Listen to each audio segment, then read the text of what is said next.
নমস্কার বন্ধুরা, stock market এডুকেশনের পক্ষ থেকে আজকে 26 তারিখ, 26শে মার্চ, ফাইন্যান্সিয়াল ইয়ারের একদম শেষ পর্যায়ে।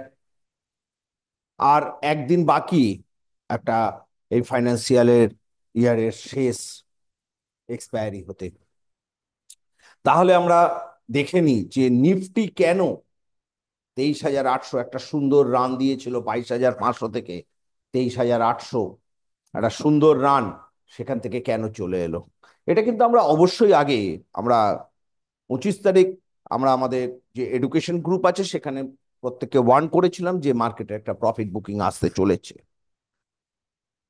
এটা কেন আসতে চলেছে সেটা বোঝার খুব সুন্দর, আমাদের এখানে আমরা একটা অটো সাপোর্ট রেজিস্ট্যান্স দেখাই, আহ যেটা আমাদের এডুকেশন পার্টের একটা খুব গুরুত্বপূর্ণ জিনিস। সেইখানে দাঁড়িয়েই নিফটি 23,190 অব্দি যে কোনো সময় আসতেই পারে। আমাদের সোমবার বৃহস্পতিবার দিন এই জায়গাটাতে এসে তখন নিফটি কিন্তু একটা চান্স নেবে যে কোন দিকে যাবে। এই যে 23,800, 23,800টা অনেকে আমাকে জিজ্ঞেস করেছিল, দাদা আপনি 23,800টা কেন বলেছেন? কিছুই ছিল না, ডবল টপ এখান থেকে উঠেছিল, একটা রেজিস্ট্যান্স ছিল, রেজিস্ট্যান্সের টাচ করে সেটা পড়ছে। সেই জন্য আমরা বলেছিলাম যে এটা এই লেভেল অব্দি গিয়ে সেখান থেকে একটা প্রফিট বুকিং হয়ে ধীরে ধীরে ধীরে ধীরে নিচে চলে আসছে। তার সাথে আমরা একটু দেখে নিই ব্যাংক, ব্যাংকেরও তাই অবস্থা। ব্যাংকেরও কিন্তু একই জায়গায় দাঁড়িয়ে রয়েছে, ব্যাংকও কিন্তু প্রায় ডবল টপ জায়গাটা করলো, করে কিন্তু এখান থেকে আবার ব্যাংকের একটা প্রফিট বুকিং হয়েছে। এই প্রফিট বুকিংটা কত অবধি হবে এটা কিন্তু মোটামুটি আমাদের হিসেবে একটা খুব সুন্দর, আমাদের এডুকেশন সিস্টেমের একটা সুন্দর সিস্টেম আছে, সেখান দিয়ে বলা যায় 50,200-র মতো ব্যাংক নিফটি কিন্তু এখন আসতে পারে যে কোনো সময়, হয়তো কাল পরশুর মধ্যে বা নেক্সট উইকের মধ্যে ব্যাংক নিফটি 50,190 আসতে পারে। কত প্রি ডিটারমাইন্ড একটা সাপোর্ট রেজিস্ট্যান্স। এবং আমরা একটু এখানে গিয়ে আমরা একটু বিভিন্ন স্টক গুলো দেখে নিই কি অবস্থা। প্রত্যেকটা স্টকই কিন্তু এই যে সাপোর্টটাকে, এই সাপোর্টটাকে কিন্তু ছুঁতে আসবে। প্রত্যেকটা স্টকই কিন্তু অনেক ওপরে উঠে আছে।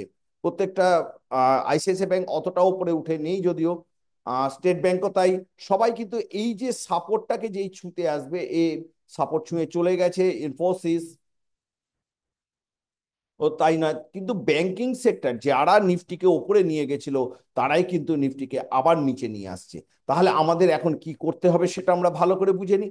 আমাদের এই জায়গাটাতে যদি আসে নিফটি, তাহলে আমাদের একটা বাইং জোন তৈরি হতে পারে এই জায়গা, অথবা 23,000। 23,000 একটা খুব সুন্দর সাপোর্ট জোন আমরা দেখতে পাচ্ছি, যে জায়গা থেকে কিন্তু এক সপ্তাহ ধরে এই সাপোর্ট জোনে নিফটি দাঁড়িয়ে তারপরে পড়েছিল। ঠিক সেই জোনটার কাছে নিফটি আরেকবার চলে আসার চান্স আছে।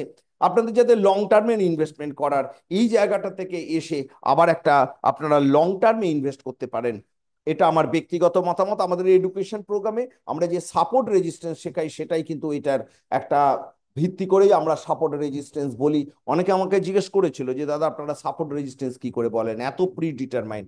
একদম প্রি ডিটারমাইন্ড সাপোর্ট রেজিস্ট্যান্স আমরা শেখাই, আপনারা আসুন আমাদের এডুকেশনে, আপনারা প্রি ডিটারমাইন্ড সাপোর্ট রেজিস্ট্যান্স শিখে যান এবং সেখান থেকে আপনাদের ট্রেডিংকে আরো সুদৃঢ় করুন। ধন্যবাদ। ভালো লাগলে অবশ্যই লাইক এবং শেয়ার করবেন, আর আপনাদের কোনো মন্তব্য থাকলে অবশ্যই এখানে করবেন। ধন্যবাদ।